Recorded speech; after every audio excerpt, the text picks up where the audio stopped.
헬스조선 상례 서비스 3일의 약속.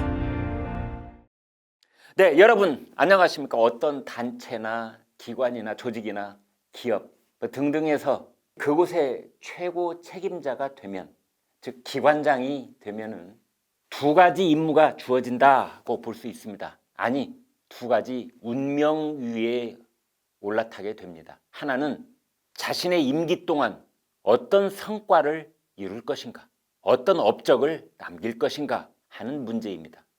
또 다른 하나는 어떤 후임을 뽑을 것인가, 어떤 후임에게 자리를 넘겨줄 것인가 하는 문제입니다. 현직 대통령도요, 하나도 다를 게 없습니다. 국정 운영의 최고 책임을 지고 있는 현직 대통령의 임무가 수천 가지로 복잡하게 얽혀 있는 것 같지만, 아주 간단하게 요약하면 자신의 임기 동안에 어떤 업적을 남길 것인가 하는 문제가 첫째이고, 이제 그에 못지않게 다음 숙제는 어떤 후임 대통령에게 자리를 넘기게 될 것인가 하는 문제입니다. 때로는 이 둘째 번 문제가 훨씬 커다란 운명으로 다가올 수도 있습니다. 문재인 대통령도 아마 똑같은 고민에 휩싸여 있을 것입니다. 어떤 업적을 남길 것인가 하는 문제는 이미 80% 이상 결정되어 버렸다고 할 수 있습니다. 경제 문제, 부동산 문제, 탈원전 문제, 남북 문제, 그중에서도 북한 핵 문제, 외교 문제, 한미 동맹 문제, 한일 외교 정상화 문제, 코로나 대응 문제에 있어서까지 문재인 대통령에 대한 국민들의 채점은 거의 끝나가고 있습니다.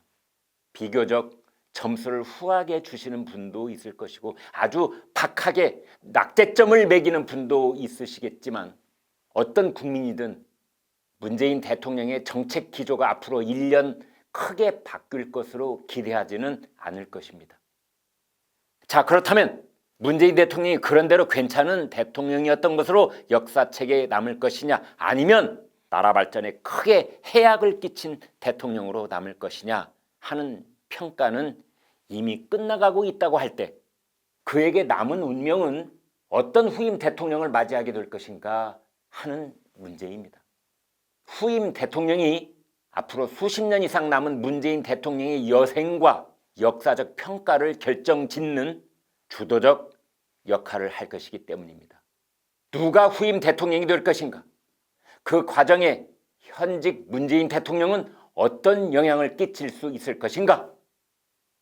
이 점 때문에 잠이 안 올 것입니다. 이와 관련 오늘 조선일보에는 아주 흥미로운 칼럼이 실렸습니다. 김창균 조선일보 논설 주간이 쓴 칼럼인데 제목이 이렇습니다. 이재명 차기 괜찮을까? 문 대통령의 잠 못 이루는 밤. 네. 요즘 신문지면을 거의 도배하다시피 하고 있는 국정 현안들, 예를 들어 공수처 출범, 검찰 개혁, 사법 개혁, 그리고 이번 주 가장 큰 파열음을 내고 있는 중대범죄 수사청 같은 쟁점 등도 그 본질적인 핵심은 사실은 1년 뒤부터 차기 정권 하에서 살아가게 될 문재인 전임 대통령의 운명과 관련되어 있다고 봐야 합니다. 방금 말씀드린 칼럼의 한 대목을 인용하면 이렇게 되어 있습니다. 역대 대통령들도 차기 주자의 촉각을 곤두세웠다. 새 대통령이 들어설 때마다 전 정권 사냥이 되풀이됐기 때문이다. 아무 혐의점 없이 물러난 대통령들도 마찬가지였다. 문 대통령 입장은 더 절박할 수밖에 없다. 울산 선거 공작, 월성 1호기 경제성 조작, 옵티머스 라임 사기 같은 정권 비위가 터져 나오는 것을 권력의 힘으로 틀어막고 있다. 임기가 끝나면 억눌렸던 마그마가 분출하게 마련이다. 문 대통령이 차기 주자에게 요구하는 필수 덕목은 퇴임 후 안전을 보장해 줄 것이라는 신뢰다. 올 7월에 새로 임명하게 될 차기 검찰총장을 문재인 정부 사람으로 앉히고 그가 검찰청 법에 정해진 2년 임기를 보장받는다고 해도 그리고 이제 막 출범한 공수처를 맡아서 문재인 대통령에게 임명장을 받은 사람이 앞으로 3년 동안, 그러니까 문 대통령이 물러난 뒤에도 2년 동안 그에게 편치 않는 충성심을 지킨다고 해도 지금 논란이 되고 있는 중대범죄 수사청이 탄생하고 그 책임자 역시 문재인 사람이 임명되어 임기 3년을 또 보장받고 충성한다고 해도, 그렇게 된다고 해도 내년 5월에 들어설 새로운 대통령이 제2의 적폐 청산에 시동을 걸고 앞선 정권을 사냥하기 시작하면 문 대통령의 운명도 매우 위태로울 수밖에 없는 것입니다. 왜냐하면 현 정권의 핵심 비위라고 하는 울산 선거 공작, 월성 1호기 경제성 조작, 옵티머스 라임 사기 사건 등의 불길이 어느 집 처마 밑에 옮겨 붙을지 짐작이 가기 때문입니다. 지금의 야당 후보가 대통령이 되면 말할 것도 없고 지금의 여당 후보가 당선이 되어 이른바 정권 재창출에 성공한다고 해도 결코 안심할 수 없을 것입니다.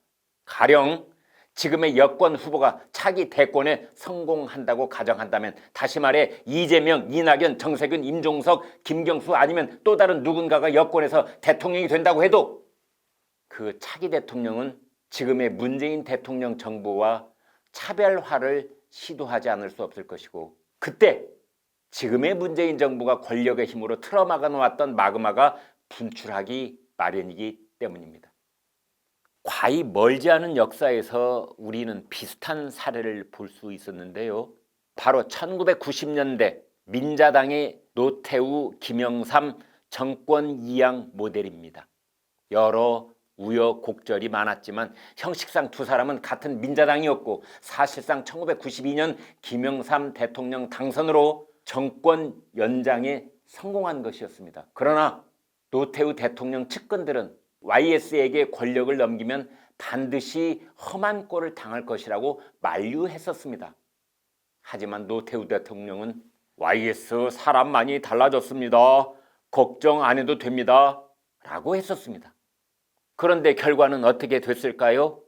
여러분 다 아시는 것처럼 노태우 대통령은 김영삼 정권 3년 차였던 1995년 비자금 혐의로 헌정사상 처음으로 구속이 되는 전직 대통령이 됐으며 12.12 군사반란 혐의까지 겹쳐지면서 17년형을 선고받았습니다.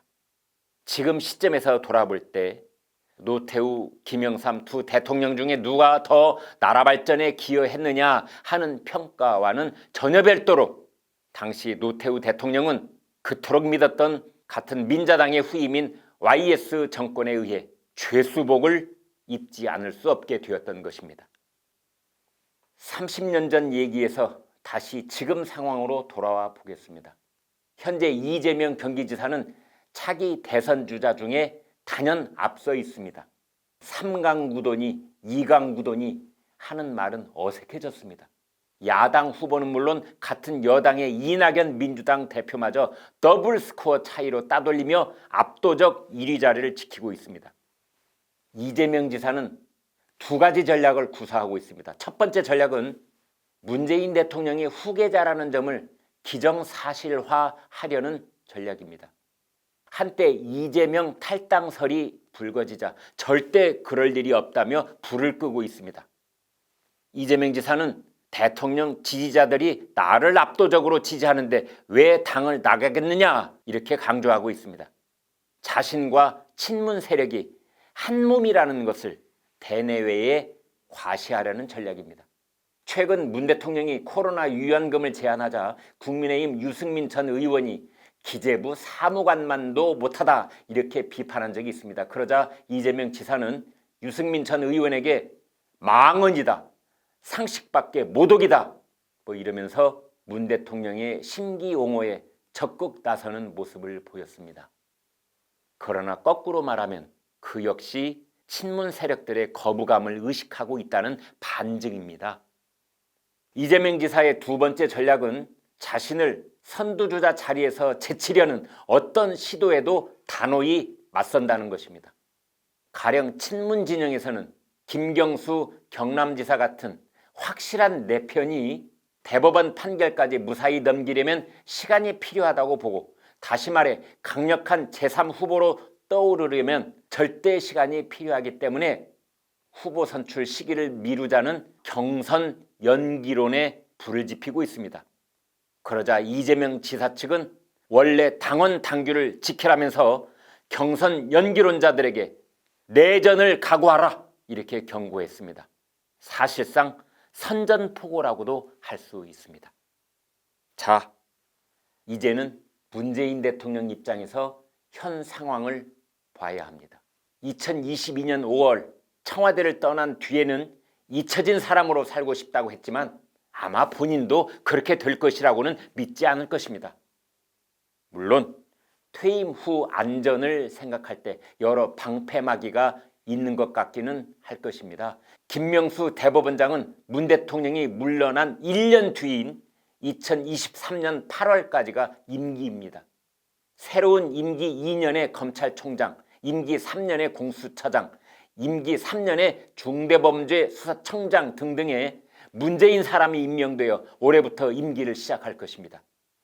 더군다나 차기 대통령이 누구로 바뀌든 더불어민주당은 180석 슈퍼 정당으로서 국회를 지배하고 있을 테니 그 역시 든든한 방패막이가 돼주지 않겠는가 하는 생각을 할 수도 있습니다. 그러나 그것은 절대 그런 방향으로 작동되지 않을 수도 있습니다. 문재인 보호막인 줄 알았던 조직이나 사람들이 정권이 바뀌는 순간 2022년 여름부터 제2차 적폐청산의 선봉대가 될지도 모릅니다. 정권의 속성이란 그런 것입니다. 앞서 말씀드린 김창균 칼럼의 결론 부분을 다시 인용하면 이렇습니다. 권력 비리를 캐려는 검찰을 찍어 누르는 윤석열 문제는 단순한 1차 방정식이었다. 그러나 미덥지 않은 차기 선두주자 이재명을 방치할 것인가? 아니면 위험을 무릅쓰고 김경수 후보로 교체에 나설 것이냐 하는 이재명 문제는 통제 안 되는 변수들이 작동하는 고차 방정식이다. 문 대통령은 요즘 이재명 차기 대권 후보 정말 괜찮을까? 그것을 고민하며 잠 못 이루는 밤을 맞고 있을 것이다. 네, 여러분 생각은 어떠십니까? 특히 문 대통령 입장에서는 이재명 문제는 통제가 안 되는 변수라는 점이 가장 큰 고민일 것입니다.